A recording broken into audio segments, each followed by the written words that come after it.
왕 같은 제사장입니다. 믿으십니까? 종이 아니고 왕 같은 제사장. 아들아 1미터만 더 파 보렴이라는 책이 있어요. 가정사역자인데 송기론 목사님이 정작 자기 아들하고는 이렇게 시간을 많이 못 보는 거예요. 그래서 깨닫고 옆에 누가 도와주세요. 빨리 얘기해 끌 수 있도록. 아유 잘 끄셨네요. 그럼 예배 시간에 울리면 가만히 있지 마시고 옆에서 도와주셔야 돼요. 어르신들은 잘 못 끄시니까. 그죠? 자 어디까지 했죠? 1미터만 파보람. 그러니까 아들한테 하고 싶은 말을 이제 책에 담아놓은 거예요. 제가 그 심정이에요. 지난주에 이제 설교를 마치고 기도하는데 왜 더 강조해야 되지 않았냐 하면서 마음을 치시더라고요. 성도들에게, 포기하고 싶은 성도들에게, 이제 그만 끝났다고 생각하는 성도들에게 1미터만 더 파보라고 더 했어야지. 그런 마음을 주셔요. 여러분 광부가 그 서부 개척 시대 미국에서 금이 나왔어요. 근데 하나님이 주고 싶은 금은 그 단층 위에 있는 금만 아니라 밑에 있는 금도 있잖아요. 근데 금 나와가지고 좀 파다가 안 되니까 그냥 돌아가 버렸어요. 다 팔고. 그런데 그 장비를 샀던 장비를 산 주인이 다시 팠는데 1m가 파니까 엄청난 금맥이 발견된 거죠. 여러분 기도는요 사라지지 않아요. 부모님이 기도를 많이 하면 자녀 세대가 하나님 은혜의 문이 열리는 거예요. 여러분 지금부터 시작하면 되는 거죠. 우리 성도님들, 저는 이제 여러분에게 오늘도 제 마음이 아니라 하나님의 마음을 좀 전하고 싶었어요. 여러분 1미터만 더 파시기 바랍니다. 끝날 때까지 끝난 게 아니고 우리가 선을 행하되 낙심하지 말지니 때가 이르면 반드시 이루리라. 할렐루야. 끝까지 믿음 가지고 포기하지 않으면 하나님의 뜻을 만나게 되는 것이고 열매를 거두게 되는 것입니다. 왜 이런 슬픔 찾아오는지 알 수 있어요? 없어요? 없어요. 슬픔과 고난과 싸우지 말고 고난 뒤에 역사하시는 하나님의 손을 붙잡고 믿음으로 일어서시는 여러분 되시길 축복합니다. 그래서 하나님께서 이제 약속 1미터만 더 파면 된다. 1미터만 파보면 하나님께서 예비하신 하나님의 은혜의 샘이 있다. 그 약속이 담긴 이야기가 성전 기도, 솔로몬의 성전 기도 이야기인데, 여러분 이제 우리가 성경을 읽을 때 전체 구조 속에서 읽으면 이해가 쉬워요.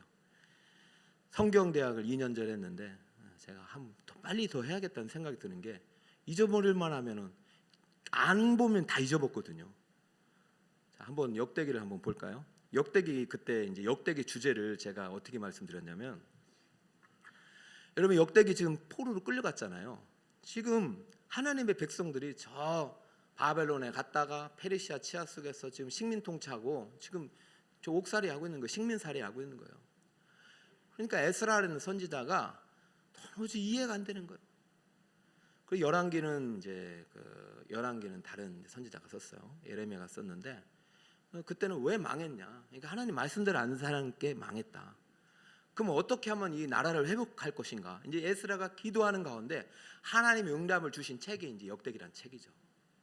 여러분께서도 우리가 이제 죄 때문에 무너진 인생 속에서 막 절망하고 신음하고, 물론 우리는 죽을 때까지 그래요. 어차피 100년이면 끝나는 인생이기 때문에. 그러나 어떻게 우리 인생을 회복시켜 나가실 것인가? 하나님께서, 이게 역대기 안에 답이 있는데 하나님께서 어떻게 이스라엘 하나님 나라를 회복시켰겠는가? 이제 역대기를 통해서 역대상의 다윗 왕 이야기를 아담부터 해가지고 주제가 다윗 왕이고, 역대하는 솔로몬 왕 이야기와 나머지 그 후손들의 이야기예요. 중심이 다윗과 솔로몬의 이야기가 지금 역대기 전체 주제고, 자 역대상의 주제는 족보를 떠나서 이제 이 다윗이 성전을 준비했다라는 얘기가 주제고, 역대하는 그 아들 솔로몬이 성전을 건축했다가 주제입니다.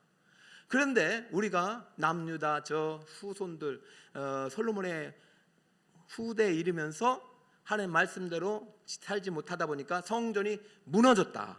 그러니 다시 한번 완공을 해볼 수 있는 방법은 바로 성전을 다시 한번 회복하고 성전을 짓고 성전 중심의 믿음의 생활을 해 나가는 것이 바로 하나님 나라, 하나님 백성, 하나님의 은혜를 다시 한번 회복할 수 있는 비결이다. 이렇게 이제 이 에스라가 저 역대기를 쓴 거죠.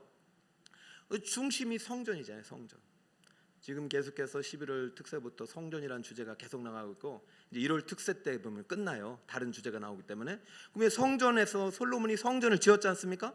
1장에서 9장이 성전 지은 얘기고 성전에서 했던 얘기인데 그 중에서 중심에 있는 6장이 바로 성전 기도에 관한 얘기란 말이죠. 따라볼까요? 솔로몬의 성전 기도. 여러분 이렇게 전체로 갖다 이제 현미경 이렇게 줌해서 들어왔었죠. 핸드폰만 이렇게 줌하지 마시고 성경도 이렇게 줌해서 읽으셔요. 전체 읽었다가 그러면 재밌어요. 그다음에 6장은 오직 성전에서 솔로몬이 성전을 5장까지 짓고 성전에서 드린 기도를 이제 이야기한 건데, 자 6장까지 오기까지가 1장의 솔로몬이 예배로부터 시작된 거예요. 여러분 지금 드리는 게 무엇입니까? 예배잖아요. 예배. 기도는 예배 없이 안 되는 거예요. 성전에서는요 제일 중요한 것이 예배예요. 제가 이제 앞으로 더 예배를 또 강조해야 될 것 같아요. 예배에 실패하면 안 돼요. 예배를 온전히 드려야 돼요. 얼마나 하나님 앞에 솔로몬이 예배자로 살지 못했다면은 주님 제가 지금까지 1000번의 예배를 다시 드리겠습니다. 이겁니다. 1000번만 못했겠어요. 제가 볼 때 1만 번도 못했을 수도 있어요. 주님 제가 1000번의 예배를 다시 드리겠습니다. 단번에 1000번의 예배를 드린 거예요. 그러니까 1000번이 될 수도 있고 한 번이 될 수 있는 거예요. 그래서부터 예배를 드리고 성전을 짓기 시작해서 성전을 5장까지 완공하고 이제 6장에서 성전 기도를 드리는데 저렇게 세 구분으로 나눠져서 처음에는 성전에서 제일 먼저 하는 게 축복기도입니다. 따라해볼까요? 축복기도. 여러분 축복을 많이 하시기 바랍니다. 먼저 자기 자신을 축복해. 내 영혼이 잘 되고 범사가 잘 되고 강건하게. 그리고 나서 네 영혼, 자식의 영혼, 이웃의 영혼, 그리고 나서 우리 교회. 여러분 교회를 축복하세요. 가끔 보다 보면 미운 사람 생각나면 막 기도가 안 나잖아요. 그 사람을 축복하라고 했어요. 축복하라고. 너를 저주하는 자를 축복하라고. 하나님은 축복의 약속이지 저주의 약속이 아니에요. 저주를 끊으시고 십자가에서 죽으시고 우리에게 약속을 주신 것은 축복의 약속. 그러므로 기도 제목 생각 안 나거든 축복만 하다 가시면 돼요. 저의 축복 기도도 축복이 시작해요. 여러분 처음에 축복 많이 하세요. 물론 회개도 해야 되지만 축복. 그리고 이제 오늘 이제 읽은 것이 솔로몬의 왕적 기도입니다. 따라하니까 왕적 기도. 그리고 다음 주부터 이제 제사장적 기도입니다. 따라할까요? 제사장적 기도. 저기 이제 7가지 간구. 그래서 오늘 포함해서 한 2번, 3번 정도 하면 이제 끝날 것 같은데 왜 오랜 시간 동안 이렇게 하게 하느냐? 하나님께서 그런 마음을 주신 것 같아요. 사실 특세 끝나고 한 주면은 끝나야 될 건데 역대기를 계속 하나님께서 여러분에게 강렬하게 하신 이유는 여러분의 이 마지막 왕 같은 제사장의 기도가 회복되기를 원하시는 하나님의 뜻이는 줄 믿습니다. 왕 같은 제사장의 기도. 지금 솔로몬이 드린 기도가 왕적인 기도, 제사장적인 기도예요. 오늘 이 왕 같은 제사장의 기도의 비밀을 배운 텐데요. 첫 번째, 같이 한번 따라해 주세요. 시작. 오직 은혜의 보좌 앞에 보혈을 의지하여 드리는 기도가 바로 왕 같은 제사장의 기도입니다. 다 아는 내용이지만은 이 원리를 알고 이 원리대로 기도하는 것이 중요한 거예요. 12절 한 목소리로 따라해 주세요. 솔로몬이 여호와의 제단 앞에서 이스라엘의 모든 회중과 마주서서 그의 손을 펴니라. 그의 손을 어떻게 했어요? 펴니라. 어디 앞에서? 제단 앞에서. 너무 멋지잖아요. 역대하 1장에서도 기브온 제단 앞에서, 역대하 6장에서도 성전 제단 앞에서. 솔로몬은 제단을 떠나지 않았어요. 기도할 때는 항상 어디에서 했다고요? 제단 앞에서. 제단이 뭐 하는 곳이에요? 죽음의 장소이잖아요. 제단은 피가 뿌려지는 장소이잖아요. 그 피를 의지하고 내가 대신 이 짐승이 죽었다, 나는 죽었다, 나는 없다, 기도하라 할 때 항상 여러분 가지고 기도하면 될 것도 안 되는 거예요. 조금이라도 내가 했던 행위, 공로 가지고 나오면은 하나님 안 들어주셔요. 그 다 오염된 거잖아요. 기도할 때는 그냥 내가 없어야 돼요. 그냥 예수 보혈, 예수 피 의지하고 내가 했던 모든 행위들 주님 앞에서 온전하지 못함을 회개하고 다시 한번 예수님 안에서 나는 죽었습니다. 나는 없습니다. 그러나 나는 예수님의 은혜로 여기에 있습니다. 예수 보혈 의지하여 당신 앞에서 기도합니다. 여러분 이 신앙 고백 여러분 있길 축복합니다.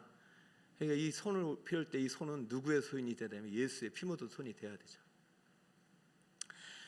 오늘 기도할 때 이런 손을 모으든지 들든지 막 흔들든지 예전에 막 이렇게도 막 기도하고 뭐 박수를 쳐도 되고 요즘은 박수를 하나님 많이 치시게요. 왜냐하면 나팔 소리처럼 이게 우리 성도님이 기도가 이렇게 아름답게 올라갈 수 있도록 여러분 재단 앞에서 솔로몬은 초창기 이 믿음이 너무 좋아요. 뒤에 솔로몬을 본받지 마시고 처음에 솔로몬의 모습을 본받고 그 예배와 그의 기도를 본받는 여러분이 되시 바랍니다. 제단 앞에서 날마다 보혈을 의지하며 솔로몬이 기도를 했어요. 이렇게 계속 기도 생활이 계속 이어졌을 거예요. 이 제단이 멀어지면서 솔로몬도 하나님으로부터 멀어진 거죠. 여러분 지금 어디 앞에 나왔습니까? 주님의 제단 앞에 나왔잖아요. 지 예배가 바로 주님의 제단이 있는 곳이잖아요. 말씀이 설포되는 곳 바로 앞에 제단이잖아요. 지금 말씀이 선포되는 곳 바로 앞에 여러분이 제단이잖아요. 재밌는 표현이 있어요. 13절 솔로몬이 일찍이 노수로 뭐를 만들었어요? 대를 만들고 이게 대하고 대인데요 단이래요. 그러니까 솔로몬이 서 있는 곳 기도하는 자리래요. 보니까 여러분도 다 기도 자리가 있어요. 그죠? 우리 권사님이 여기 앉으시고 청년들 우리 장로님들 다 각자 기도의 자리가 있는 거예요. 저는 기도 자리가 어디예요? 저기 앉잖아요. 저기 이상하게 자꾸 여기 와줘요. 제가 앞에 있으면은 졸지도 못하고 딴짓을 못하니까 가끔 제가 뒤로 가려고 했더니 하나님 앞에 있어라. 여러분 대를 만드셔야 대를 만들어. 기도의 자리가 있어야 돼요. 성전에서도 여러분 기도의 자리가 있어야 되고 집에서도 있어야 돼요? 없어야 돼요? 있어야 돼요. 집에서도 기도해야 돼. 집에서 다 기도잖아. 저희는 일남 이녀이기 때문에 아내까지 4명이서 다 자리가 있어요. 그 제자리는 제일 큰 거실이 제자리입니다. 저는 거기 단을 딱 만들어 놓고 책을 쌓아놓고 성경을 쌓아놓고 아침에 딱 일어나서 새벽기도 갔다 오면 주로 이제 집에 못 갈 경우가 많지만은 가면은 제일 먼저 거기 딱 앉아요. 딱 제단 앞에서 단 위에 무릎을 꿇고 그리고 하늘을 향하여 손을 펴고 여러분 이 기도의 습관이 여러분에게 있길 바랍니다. 매일매일 제단을 떠나지 마세요. 매일매일 성경책을 붙잡고 말씀을 붙잡고 내 기도의 자리에서 주님 나는 오늘도 주님과 함께 죽었고 주님과 함께 살았습니다. 내가 오늘 살아간 것은 은혜입니다. 어제 죽은 사람들이 그토록 살고 싶어던 하루입니다. 내게 이 생명 주신 거 은혜입니다. 눈, 코, 입 주신 거 은혜입니다. 볼 수 있고 걸을 수 있고 말할 수 있고 손들 수 있는 게 은혜입니다. 이번 주에도 우리 신방하면서 성도님 한 분이 아프셔가지고 팔을 못 드셔요. 그거 보니까 또 마음도 아프지만 그렇구나. 팔을 들 수 있는 것도 은혜구나. 그 성도님께 팔을 못 드시니까 힘드시도 했더니 아닙니다. 저는 하나님이 그래도 수술을 안 하게 해주셔서 너무 감사합니다. 사랑하는 여러분, 우린 이미 없는 거예요. 우린 이미 예수님과 함께 죽었습니다. 그러니까 2팔 있는 것도 감사하고 2손 있는 것도 감사하고 우리 예수 보혈 의지하여 나를 왜 살리셨는지 그 뜻을 구하고 내가 해야 할 일이 무엇인지 구할 때 하나님이 여러분의 능력 주시고 힘 주시고 여러분의 길을 열어주실 줄 믿습니다. 여러분 기도의 단을 만드세요. 근데 그 단은 어디와 떨어지면 안 돼요? 제단과. 여러분 교회와 멀어지면 안 되는 거예요. 예배와 멀어지면 안 되는 거예요. 혼자 기도하는 거는 오래 가면 안 돼요. 혼자도 기도해야 되지만 항상 교회에서 기도하는 습관을 들여야 되는 거예요. 그래서 저는 일주일에 한 번이라도 금요일 날 기도하는 게 너무 중요한 습관이란 말이죠. 그것이 바로 일천번제 왕같은 제사장의 기도의 응답의 비밀인 것입니다. 은혜의 보좌 앞에 보혈을 의지합시다. 자, 둘째, 왕같은 제사장의 기도의 비밀입니다. 같이 읽읍시다. 오직 언약의 보증이신 예수의 이름으로 드리는 기도. 14절 읽습니다. 이르되 이스라엘의 하나님 여호와여, 천주의 주와 같은 신이 없나이다.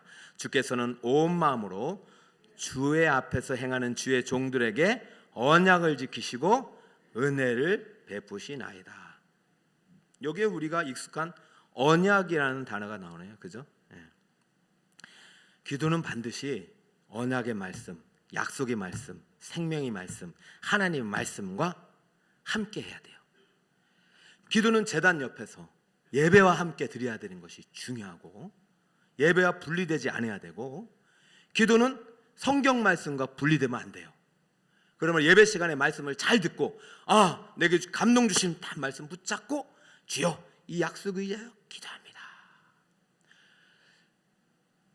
새벽 기도 때마다 우리 목사님들에게 부탁했어요. 제일 처음은 말씀을 의지한 기도가 되라. 오늘도 지금 역대하 6장이지만은 모든 말씀의 주제는 예수 그리스도예요. 이 제단도 예수님 이야기돼요. 언약의 중심도 예수님 이야기예요.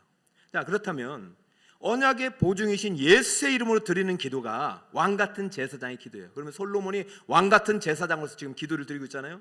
이때부터는 왕같은 제사장이 사실은 오늘날 그리스도인의 직분이 되었지만은, 이때부터 왕과 제사장이 분리돼서 제사장은 성전에서 섬기다가 나오자 이제 솔로몬은 제단 위에서 지금 무릎 꿇고 기도하는데, 솔로몬의 마음 중심에도 언약의 보증이신 예수의 이름을 의지했다는 거예요. 자, 그럼 예수의 이름이 구약에는 없는데 어디에서 찾을 수 있느냐? 그럼 예수님의 선조가 된 다윗의 이름이 오늘 상당히 많이 나온다는 것이죠. 역대하 6장을 여러분 집에서 자세히 읽어보면 다윗의 이름이 몇 번 나오냐면 10번 나와요. 몇 번 나온다고요? 10번. 솔로몬의 관심은 지금 자기의 이름이 없어요. 왜? 이미 제단에서 자기는 죽은 자이기 때문에 자기의 공로가 없어요.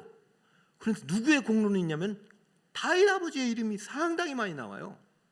오늘 본문에도요, 벌써 몇 번 나오나 몰라요. 자, 15절 가볼까요? 15절 읽습니다. 시작. 주께서 주의 종 내 아버지 다윗에게 허락하신 말씀을 지키시되 주의 입으로 말씀하신 것을 손으로 이루심이 오늘과 같으니이다. 솔로몬이 계속 이제 기도해 나가고, 이제 다음 주부터 7가지 간구를 드리는데, 그 앞에 2가지를 이제 의지한 거예요. 제단 옆에서 보혈을 의지했고, 제단 옆에서 단 위에서 아버지 다윗의 이름을 의지했어요. 다윗을 의지한 것이 아니라 다윗과 하나님과 맺은 약속을 의지했어요. 하나님, 내 아버지하고 당신과 약속한 거 있지 않습니까? 저 그거 지켜주세요. 그거 이루어주세요. 나는 사실 아버지처럼 이렇게 경건한 왕도 못 되고 이렇게 성전 지을 인문도 못 돼요. 제가 왜 이렇게 성전을 지었는지도 모르겠어요. 제가 다만 의지할 것은 내 행위와 내 공로와 내가 하나님과 무슨 뭘 살겠다, 열심히 살겠다, 11조를 하겠다, 성경을 잘 읽겠다, 예배를 빠지지 않겠다, 이런 결심으로 주님께 나간 것이 아니라 하나님과 내 아버지 다윗과 약속한 거, 그거 이루어주세요. 여러분, 하나님께서 이루어주셔야 돼요? 안 이루어주셔야 돼요? 이루어주셔야 돼요. 성경에 솔로몬 언약이 있어요? 없어요? 없어요. 성경에는요, 모세 언약, 아브라함 언약, 다윗 언약은 있지만 솔로몬 언약은 없어요. 그러면 굵직굵직한 언약의 이름은 뭐냐면 인간이 지키지 못했기 때문에 하나님께서 다시 맺은 갱신이라고 그래요. 언약은 갱신이라는 말이 들어가요. 첫 언약 아브라함 언약이 다 깨졌기 때문에 갱신한 언약이 이제 아브라함이에요. 아브라함 언약이 깨졌기 때문에 갱신한 언약이 모세예요. 모세의 언약이 깨졌잖아요.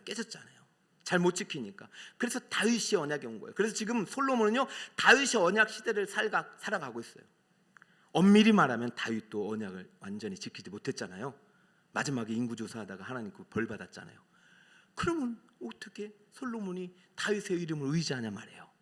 다윗이 못 지켰기 때문에 하나님도 지킬 의미가 없다, 이렇게만 끝나는데, 하나님은요, 한번 말씀하신 것은 변개치 않으시고 한번 약속하신 것은 반드시 지키시는 분이시기 때문에, 하나님은 우리 아버지 다윗과 하신 약속, 영원히 다윗의 후손에게서 왕이 끊어지지 않고 네 왕조가 영원하리라는 그 약속, 영원한 왕조의 약속대로 내 후손도 잘되게 하시고 이 성전이 하나님이 거하시는 처소가 되게 해달라고 간절히 다윗의 아버지의 이름으로 약속을 믿고 드리는 기도를 하나님은 들어주실 수밖에 없어요. 왜냐하면 하나님은 약속을 반드시 지키시는 분이시기 때문에. 그래서 하나님께서 왜 다윗의 이름을 보증으로 삼아서 하나님께 달라고 하는 솔로몬의 기도를 들으셨느냐? 다윗의 가지에서, 다윗의 후손에서, 다윗의 뿌리에서 임마누엘 예수님이 나셨기 때문입니다. 그러므로 솔로몬은요, 성령의 감동함 속에서 지금은 다윗의 이름을 부르고 있지만 아브라함과 다윗의 자손으로 오신 예수 그리스도와 맺은 하나님과의 언약을 의지해서 드리는 기도입니다. 그러므로 오시기 전에 예수의 이름을 다윗을 통해서 의지했던 솔로몬보다 지금은 이미 이 땅에 오시고 구속을 완성하시고 성령을 보내신 그 하나님의 아들 어린 양 예수 그리스도의 말씀에 새 언약을 의지하는 우리 왕같은 그리스도인 제사장들의 기도를 하나님께서 오늘 외면하시겠냐 말입니다. 여러분 당당하게 믿음 가지고 기도하시는 여러분 되시길 바랍니다. 두 가지잖아요. 모든 기도의 결론은 결국 두 가지예요. 예수 보혈 의지하고 예수 이름 의지하는 거예요. 예수님과 하나님과 맺은 약속, 믿는 자는 구원을 얻으라. 너희가 내 안에 가고 내 말이 너희 안에 가고 무엇인지 원하는 대로 구하라. 나보다 더 큰 일도 할 수 있다. 능력 주신 자 안에서 모든 것을 할 수 있다. 구하라, 찾으라, 두드리라. 기도하는 자를 통해서 하나님의 뜻이 이루어집니다. 여러분 기도하면요, 내 뜻과 하나님의 뜻이 불일치됐던 것이 일치가 일어나서요, 내가 원하는 것보다 더 큰 하나님의 계획 속으로 들어갑니다. 나는 이 길로 가려고 했지만 기도하다 보면 하나님의 계획 속으로 하나님께서 조종하신단 말이에요. 내가 이 길로 가는 것이 더 좋았겠지만 하나님의 계획 속에서 이 길이 더 좋은 길로 가는 거예요. 근데 참 재미있어요. 하나님은요, 나의 소원과 나의 의지를 함부로 꺾지 않으셔요. 그냥 가게 놔두셔요. 기도하면서. 그래도 하고 싶다면 냅둬요. 왜? 그냥 하나님은 내가 무엇을 해서 기뻐하는 것이 아니라 그냥 나의 존재를 기뻐하시기 때문에. 근데 하다 보면 만족이 없어. 하다 보면 기쁨이 없어. 그때서야 이제 하나님이 가르쳐주세요. 왜 네게 고난이 없고 왜 기쁨이 없고 왜 행복이 너에게 없는 줄 아니? 내가 너를 위해서 더 푸른 조장 실만한 물과 더 좋은 사람, 더 좋은 만남, 더 좋은 땅, 더 좋은 기업, 더 좋은 미래를 준비했기 때문이야. 그 길로 가보지 않을래? 예, 주님 따라가 보겠습니다. 사랑하는 여러분, 기도는요, 내 뜻이 아니라 하나님의 뜻이 이루어지는 도구입니다. 예배와 일치시키세요. 성전과 일치시키세요. 제단을 떠나지 마세요. 여러분 일주일에 한 번이라도 절대 금요일날 떠나지 마세요. 반드시 여러분 52주 온전하게 드린 여러분의 기도, 물론 새벽마다 계속 드리시는 분은 더 좋겠지만은 오늘도 내년도 목회 계획을 더 이제 세부적으로 세우면서 참 11조구나. 1년 52주인데 52번의 금요 성령 축제 나오시는 여러분들은 하나님께 11조를 드리는 거구나. 하나님 얼마나 기뻐하실까 이런 생각이 들어요. 사랑하는 여러분, 여러분은 솔로몬보다 더 존귀한 왕 같은 제사장인 그리스도인임을 믿으시길 축복합니다. 그러면 오늘 두 가지를 기억합시다. 첫째, 따라합니다. 내가 죽어야 합니다. 어디서 죽어야 될까요? 제단 앞에서. 오늘 기도하다가 아직도 내 혈기가 살고 내 야망이 살고 내 계획이 살아있다면 나를 다 주님 십자가 앞에 내려놓고 다시 한번 예수 보혈 의지하여 기도하는 여러분이 되시길 축복합니다. 이것이 왕같은 제사장의 기도의 비밀이요. 자, 두 번째 또 따라해볼까요? 내가 살아야 합니다. 내가 사는 것은 내 안에 예수님께서 살기 때문이에요. 예수와 함께 사는 거, 은혜로 사는 거예요. 오직 말씀의 법 앞에서, 말씀의 법궤 앞에서, 하나님의 언약의 말씀 앞에서, 예수님이 하나님과 맺은 완전한 언약이 완성된 이 성경 앞에서 내 마음을, 내 삶을 거울로 비추고 창문으로 열고 바라보면서 하나님께서 이끄시는 축복의 인생을 살아가시는 여러분이 되시길 바랍니다. 그렇기 때문에 내가 예수와 함께 죽고 예수와 함께 사는 자의 삶을 결심하고 주님 앞에 기도할 때 하나님께서 이루어 주실 것입니다. 자, 마지막 결론입니다. 몇 미터만 더 파보라고요? 1미터만. 여러분, 기도하다가 제가 1분만 더 하십시다 하면 그때 더 기도. 마지막 하나님께서 가기 전에 뭔가 생각나거든 좀만 더 기도하고, 오늘 안 됐거든 한 번 더 기도하고, 하나님께서 끝까지 간청하고 두드리는 여러분의 기도를 반드시 열어줄 것이고, 여러분이 생각하고 계약하는 것 이상으로 하나님께서 여러분의 아름다운 미래의 땅으로 여러분을 인도해 줄 것이니, 오늘 ven 왕같은 제사장의 기도를 내가 죽고 예수와 함께 살아 예수 이름 예수 보혈 의지하여 드림으로 하나님 크신 은혜를 경험하는 오늘 이 밤이 되시기를 예수님의 이름으로 축원드립니다.